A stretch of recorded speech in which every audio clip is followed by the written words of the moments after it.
जल्दी जल्दी टाइप कर दीजिए जी। और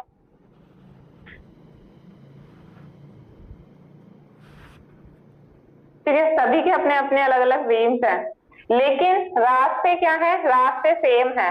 ठीक है, अब मैं उसकी बात करती हूँ। आप मम्मी पापा को फ्री करना चाहते हो, आप खुद मनी अर्न करना चाहते हो, सबसे पहले आया सबके लिए क्या चाहिए, हमको पैसा चाहिए। ठीक है, ठीक है, हेल्थ होनी चाहिए, रिस्पेक्ट होनी चाहिए, लाइफ स्टाइल,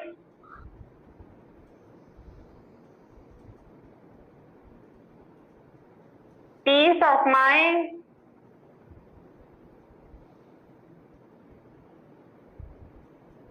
सिक्योरिटी। आप कुछ भी अर्न करना चाहते हो, ठीक है, आप कुछ भी पाना चाहते हो, आपके कोई भी सपने हैं, वो सब इन सारे रास्तों से होके जाते हैं। सबसे पहले पैसा होना चाहिए। वैसे तो मैं सबसे पहले हेल्थ को दूंगी, क्योंकि हेल्थ के बिना कुछ भी नहीं है। ठीक, यस नो में आंसर देते रहना, जो बोल सकते वो बोलते रहना। होगी तो बाकी पैसे का अपने मतलब किसी भी चीज से हम कुछ नहीं कर सकते। उसके बाद में पैसा होना चाहिए। पैसा है और जो हमारे ड्रीम है हमने उसको चलो पूरा कर लिया, लेकिन उसको एंजॉय करने के लिए क्या चाहिए, टाइम होना चाहिए।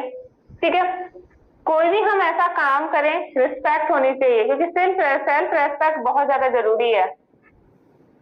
लाइफ स्टाइल, लाइफ स्टाइल दो तरह की होती हैं, नॉर्मल और लग्जरी।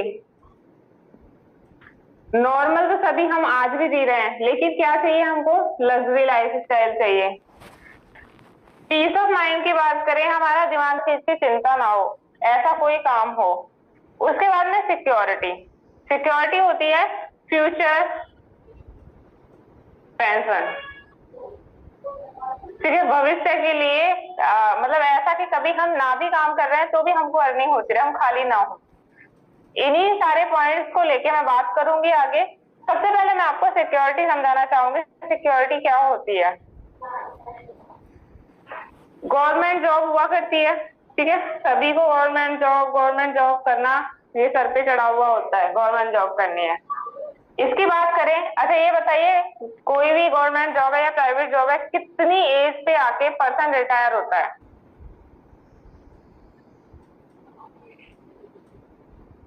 60 to 65 ईयर,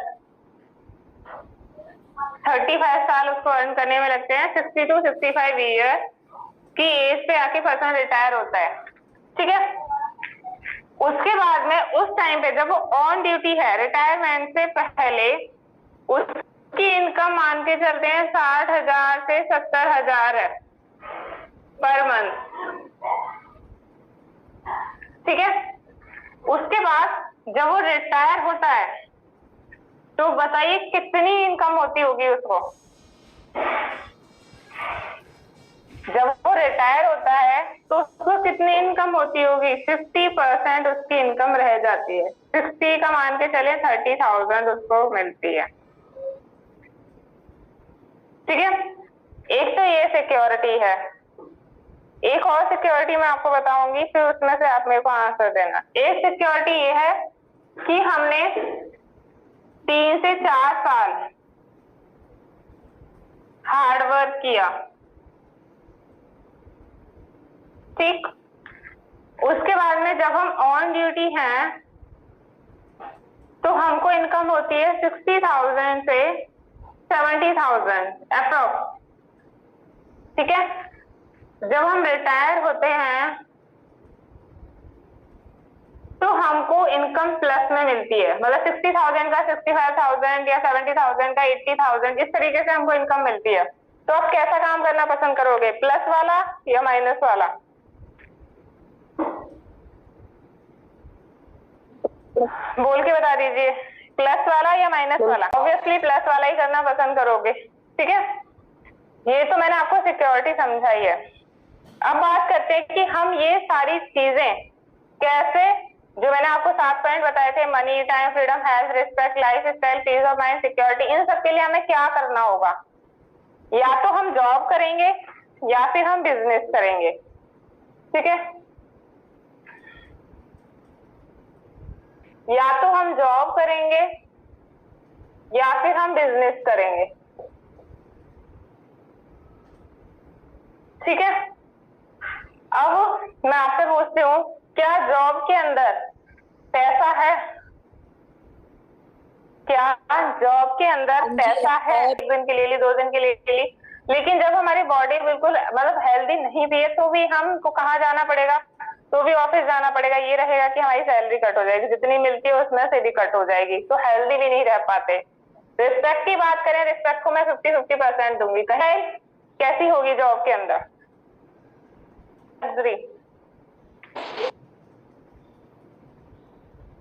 पैसा लिमिटेड है तो नॉर्मल लाइफ स्टाइल ही होगी। पीस ऑफ माइंड की बात करें, दिमाग शांत नहीं रह पाता क्योंकि फ्यूचर की चिंता हर समय रहती है कि आज यहाँ कम मिल रहा है, कल शायद मुझे कुछ अच्छा मिल जाए। उसके बाद में सिक्योरिटी की बात करें तो मैंने जॉब की सिक्योरिटी, गवर्नमेंट जॉब की आपको समझा दी, प्राइवेट जॉब पाता क्योंकि फ्यूचर की चिंता हर समय रहती है कि आज यहाँ कम मिल रहा है, कल शायद मुझे कुछ अच्छा मिल जाए। उसके बाद में सिक्योरिटी की बात करें तो मैंने जॉब की सिक्योरिटी, गवर्नमेंट जॉब की आपको समझा दी, प्राइवेट जॉब के अंदर तो सिक्योरिटी बिल्कुल नहीं है। ठीक है, जितना आप करते हो बस उतना ही आपको पैसा आता है। ठीक, अब बात करते हैं बिजनेस की। बिजनेस की बात करने से पहले मैं आपको बिजनेस समझा देती हूँ। ठीक है, आंसर देना मेरे को जो मैं पूछूं। एक है अकेला पर्सन, एक आप हो, ठीक है, और एक आप कर रहे हो 10 लोगों के साथ मिलके काम। एक आप अकेले हो और एक काम आप कर रहे हो 10 लोगों के साथ मिलकर। ठीक, जो काम आप अकेले कर रहे हो, मान के चलते हैं आप 4 घंटे काम कर रहे हो। ठीक है, जो अकेले कर रहे हो 4 घंटे काम हो रहा है, उसके बाद में आपको अर्निंग हो रही है 25,000 से 30,000 पर मंथ। ठीक, अब ये बताओ कि आप 10 लोगों के साथ मिलके काम कर रहे हो तो कितने घंटे काम हो रहा है? आप एक अकेले कर रहे हो 4 घंटे काम, उसी टाइम पीरियड में, उसी 4 घंटे में आप 10 लोगों के साथ काम कर रहे हो तो 10 लोग अलग अलग 4-4 घंटे काम करेंगे। उसी टाइम पीरियड के अंदर हमारा 40 घंटे काम हो रहा है। ठीक है, जब 40 घंटे काम हो रहा है तो अर्निंग भी अच्छी होगी।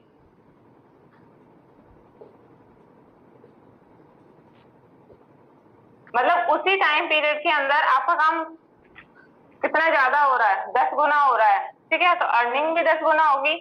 तो आप अकेले काम करना पसंद करोगे या 10 लोगों के साथ? 10 लोगों के साथ काम करना पसंद करोगे, क्योंकि जब हम टीम में वर्क करते हैं, कोई काम ज्यादा भी करता है, कोई काम कम भी करता है, सभी की कैपेसिटी अपने अपने हिसाब से होती है। ठीक है, लेकिन अकेले काम करने से बेहतर है कि हम 10 लोगों के साथ काम करें। उसके बाद में, ये तो मैंने आपको 1% और 10% की बात बताई। अब मैं आपको बिजनेस पे लेके चलती हूँ, अभी आपको समझ में आएगी ये मैंने आपको क्यों बताया। एक है मिल्कमैन और एक है अमूल। दोनों क्या काम कर रहे हैं? चाहे वो अमूल उजाला ब्रांड चला रहा है, क्योंकि मिल्कमैन बिजनेस कर रहा है क्योंकि वो खुद काम कर रहा है। ठीक है, ये बिजनेस है, अपना बिजनेस खुद चला रहा है, दोनों ही क्या है? बिजनेसमैन है। ठीक है, मिल्कमैन अकेला काम कर रहा है, ज्यादा से ज्यादा कितने गांव तक जा सकता है? 4 गांव। ठीक है, उसके बाद में वो 3 से 4 गांव जा सकता है। उसके बाद में उसका हम मान के चलते हैं उसमें 20 से 25 लीटर दूध पर डे का बिकेगा। ठीक है, उसकी मंथली अर्निंग हुई 35,000 से 40,000 या 45,000, जितना भी मान के चलो मंथली अर्निंग। ठीक है, मिल्कमैन 3 से 4 गांव जा सकता है, 20 से 25 लीटर दूध पर डे का बेच रहा है, 35,000 से 40,000 पर मंथ उसकी इनकम हो रही है। क्योंकि देखो, एक दूध है, आप दुकान पे जाते हो, एक आप जा रहे हो मॉल के अंदर, ठीक है, एक आप जा रहे हो छोटी दुकान के अंदर। अब क्या करते हो कि दुकान के अंदर से अगर आप सामान लेते हो तो आप उससे ये कहोगे, उससे बार्गेनिंग जरूर करोगे, करोगे या नहीं? मतलब कुछ हद तक कम कराने की कोशिश करोगे। लड़कियों में, लेडीज में ये आदत होती है। ठीक है, लेकिन मॉल में फिक्स रेट में मिलती हैं चीजें। तो यहाँ भी मिल्कमैन के साथ ऐसा ही होता है। कुछ लोग कहते हैं नहीं,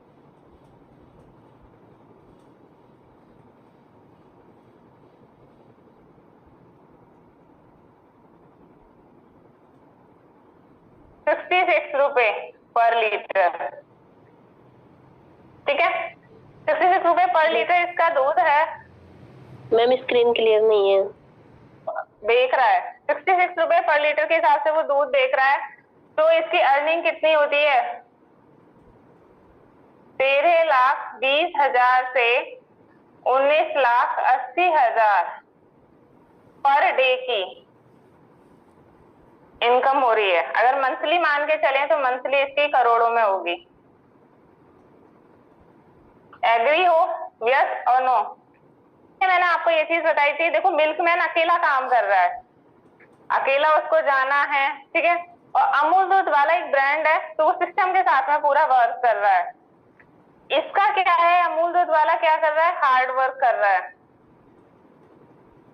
अमूल दूध वाले ने किया है हार्ड वर्क, ऐसा नहीं है कि उसने हार्ड वर्क नहीं किया है, लेकिन अभी वो स्मार्ट वर्क कर रहा है। तो आप हार्ड वर्क करना पसंद करोगे या स्मार्ट वर्क? ठीक है, यही मैं दो तरीके के बिजनेस आपको समझा रही थी। एक बिजनेस होता है हार्ड वर्क वाला, एक बिजनेस होता है स्मार्ट वर्क वाला। अब मुझे दोनों का वही 7 पॉइंट पे आते हैं। जो हमने हार्ड वर्क किया, जो मिल्कमैन काम कर रहा है, क्या उसके अंदर पैसा है? हाँ जी, आ रहा है। तो उसके पास पैसा कैसा है? अनलिमिटेड है। ठीक है, टाइम फ्रीडम की बात करें, दूध पिया के पास टाइम फ्रीडम नहीं होता। वो अपने लिए टाइम, क्योंकि उसे खुद काम करना है, खुद से वर्क करना है। ठीक है, अमूल दूध वाला जो ऑनर होगा वो कहीं नहीं जाता, उसके लिए कौन काम कर रहा है? सिस्टम वर्क कर रहा है, तो उसके पास टाइम फ्रीडम है अपने लिए। हेल्थ की बात करें तो मिल्कमैन खुद हार्ड वर्क कर रहा है इतना, अगर वो एक दिन दूध लेने नहीं गया, बीमार हो गया किसी कारणवश, तो वो उसका क्या होता है? उसको उस दिन का अर्निंग नहीं होगी। तो यहाँ पे क्या है? हेल्थ भी नहीं है। यहाँ बात करें तो ये ऑनर जो है वो खुद से वर्क नहीं कर रहा है, सिस्टम वर्क कर रहा है। बीमार भी है तो वो रेस्ट कर सकता है, क्योंकि वो खुद ने काम कर रखा है। अगर वो बीमार भी है, अगर 100 दुकानें भी बंद है तो भी उसको अर्निंग होती रहेगी। ठीक है, रिस्पेक्ट की बात करें, अगर दूधिया का दूध खराब हो जाता है तो ऐसा होता है, कुछ लोग बहुत गंदी तरीके से बात भी करते हैं कि दूध खराब हो जाता है, तो मतलब कह देते हैं मुंह पे। तो यहाँ पे क्या है, रिस्पेक्ट भी नहीं हो पाती। यहाँ आप ऑनर को सुनाने के, तो भाई अंबानी क्या करते थे? पेट्रोल पंप पे काम किया करते थे। ठीक है, उस टाइम पे ही उनको बिजनेस आइडियाज आए कि मैं किस तरीके से बिजनेस को कर सकता हूँ और कैसे उसको आगे बढ़ा सकता हूँ, किस तरीके से उसको सिस्टम को स्मार्ट वर्क में चेंज कर सकता हूँ। तो इन्होंने हार्ड वर्क किया। ठीक है, इन्होंने उसको हार्ड वर्क किया। हार्ड वर्क करने के बाद उन्होंने अपना बिजनेस इस तरीके से डेवलप कर दिया कि उन्होंने वो वर्क को स्मार्ट वर्क में चेंज किया। आज उनका बेटा, मैं ये सिक्योरिटी आपको समझाना चाह रही हूँ, ऑनर वाली सिक्योरिटी जो होती है, उनका भी बेटा और आगे वाली पीढ़ी जो उनका ग्रैंडसन है वो भी, जब इतनी अच्छी कंपनी चल रही है, इंडिया में नंबर 1 पे आते हैं, ठीक है, फाइनेंशियल के थ्रू, तो क्या इस काम को कोई करना छोड़ेगा? बिल्कुल नहीं छोड़ेगा इनका बेटा। तो यही हमारी सिक्योरिटी है कि ऐसा कोई काम करे कि जो हमारी 3 पीढ़ियों तक चले। ठीक है, तो हम अपने फ्यूचर को सिक्योर कर सकते हैं। अच्छा, मुझे ये बताइए, यहां तक जितना भी मैंने बताया, इसमें कोई डाउट है? रिलायंस कंपनी जो है, ठीक है, उसके ऑनर कौन है? रिलायंस कंपनी के ऑनर हैं धीरू भाई अंबानी, वही कहे जाएंगे जिसने इसको बनाया है। जैसे हमारी कंपनी के ऑनर है रेक्स मुगन सर। ठीक है, उन्होंने स्टार्टिंग में पेट्रोल पंप पे काम करते थे और उसके बाद में उन्होंने धीरे धीरे अपने बिजनेस को डेवलप करना शुरू किया। ठीक है, अपने मतलब माइंड में आया कि मुझे कोई ऐसा करना चाहिए जो मैं लाइफ को सिक्योर कर सकूं। तो उन्होंने हार्ड वर्क किया, हार्ड वर्क करके उन्होंने अपने वर्क को स्मार्ट वर्क में चेंज किया। अब जब वो स्मार्ट वर्क में वर्क चेंज हो गया तो मुकेश अंबानी है, उनके बेटे हैं, फिर उनका भी पोता, जब क्योंकि बिजनेस इतना आगे बढ़ चुका है, वो इंडिया में नंबर 1 के फाइनेंशियल कंडीशन के थ्रू आते हैं, नंबर 1 पे आते हैं फाइनेंशियल कंडीशन से देखा जाए तो। ठीक है, तो यही बात मैं बोल रही थी कि इनकी सिक्योरिटी कितनी अच्छी है। 3 पीढ़ियों तक काम करना, ऐसा कोई काम करें कि जो हमारा काम 3 पीढ़ियों तक चले। क्योंकि आपने देखो उसमें प्रेजेंटेशन में देखा होगा, जो जिस कंपनी में हम वर्क करते हैं, जब हम उसके अच्छे से अचीवमेंट कर लेते हैं तो हमारे बिजनेस 3 पीढ़ियों तक चल सकता है। ठीक है, तो वही सिक्योरिटी आपको यहाँ पे समझा रही थी।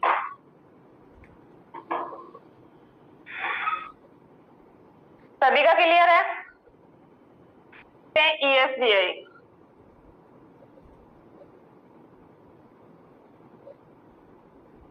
कौन कौन जानता है ESBI को? B फॉर बिजनेस ऑनर और I फॉर इन्वेस्टर। ठीक है, ये हमारा क्वाड्रेंट है। सबसे पहले मैं आपको इन्वेस्टर बता देती हूँ। इन्वेस्टर वो होते हैं जो मनी मेक्स मनी, पैसे से पैसा कमाते हैं। अब देखो, मिडिल क्लास फैमिली लोगों के पास इतना पैसा नहीं होता कि वो किसी के बिजनेस पे लगा के अपने आप को अर्न कर सकें। ठीक है, तो मैं इसकी बात मैंने आपको यहाँ पे समझा दिया, इसकी बात मैं आगे नहीं करूंगी। इसका एग्जांपल दे देती हूँ मैं, share market, as a share market. ठीक है, अब मैं बात करती हूँ एम्प्लॉय की। आप अपने आसपास सबसे ज्यादा क्या देखोगे? एम्प्लॉय और सेल्फ एम्प्लॉय ही देखोगे। एम्प्लॉय कौन होते हैं? Job person.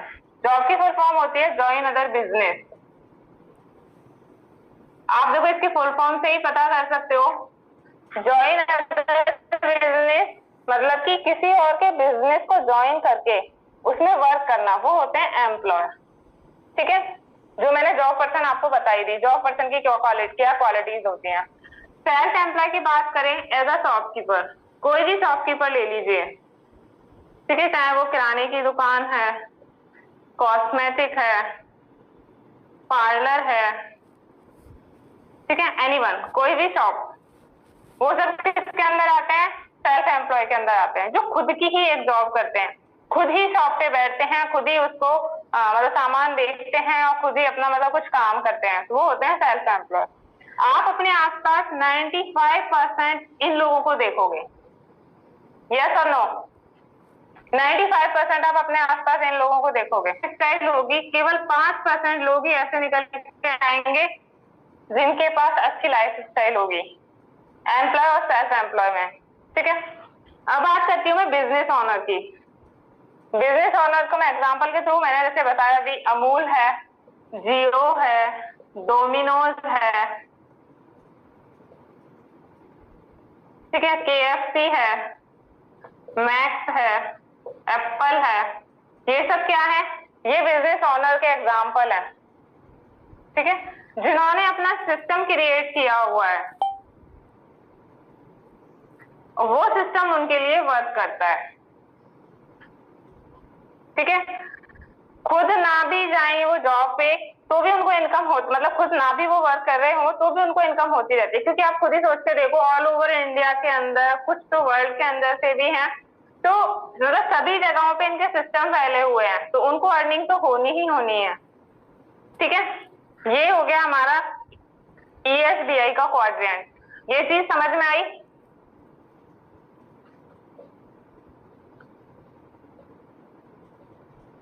इन्वेस्टमेंट में समझा देती हूँ। ठीक है, वैसे तो मैं आपसे पूछती पर लिंक थोड़ा कम है, तो मैं आपको इन्वेस्टमेंट समझा देती हूँ। इन्वेस्टमेंट क्या होता है?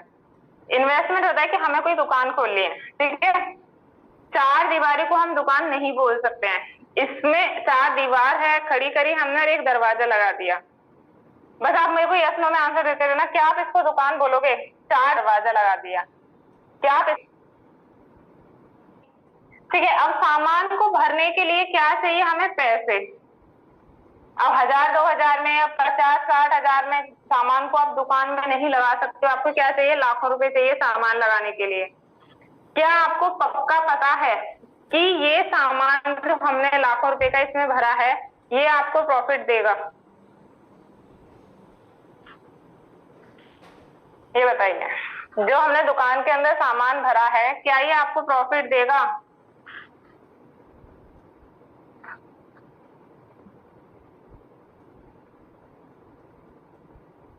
Yes ma'am. प्रॉफिट देगा? हो सकता है। इसमें क्या है? रिस्क है, क्योंकि जो हमने सामान फिल किया है इसके अंदर, पता नहीं उसका हमारा प्रॉफिट होगा भी या नहीं, हो भी सकता है नहीं भी हो सकता, दोनों रीजन है। उसमें क्या है, रिस्क है, ठीक है। इन्वेस्टमेंट करने में रिस्क होता है। शॉपिंग क्या है, शॉपिंग ये है कि आप कोई भी चीज लेने गए, कोई भी कुछ भी चीज आप खरीदने के लिए गए हो, आपने उसको पे किया है सामान के लिए, कोई भी चीज आपने ली, जैसे कि ये हमारा मार्कर है 30-35 रुपए का है, तो इस 30-35 रुपए का आपने उसको 30 मतलब जितने का भी है 30 रुपए का मान के चलते हैं, 30 रुपए का मार्कर है तो आपने उसको 30 रुपए पे किए और मार्कर लिया। इसमें क्या है, रिस्क नहीं है, नो रिस्क, ठीक है। शॉपिंग के अंदर